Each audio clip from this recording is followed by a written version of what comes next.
pushing it and pushing it. And that's the momentum that we're seeing now that's developing in the Ukraine. The Ukraine is just one step toward attacking Russia and conquering Russia. It's not going to happen. It's not going to happen, but they don't know that.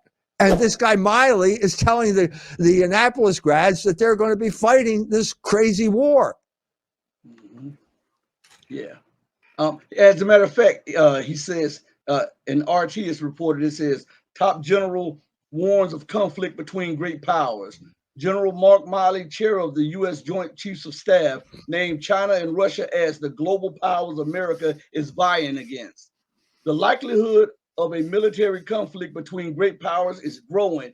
I want to stop right there, and I'll follow that up. But he says the likelihood of a military conflict between great powers is growing, but he doesn't tell why that likelihood has occurred. He doesn't inform the people it's because the American empire continues to expand and continues to trample over sovereignty of other nations and continue to ignore the rights and laws of other nations. As a matter of fact, they want to impose the U.S. judicial system on countries around the world.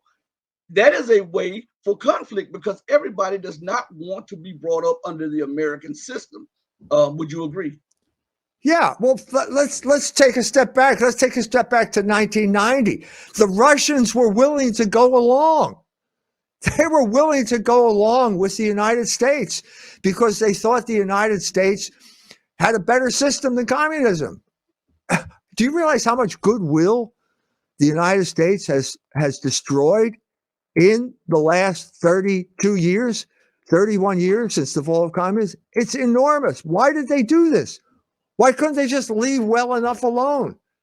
Well, because they're driven. Let me give you another example of people who are driven by something other than what would be normal motivation.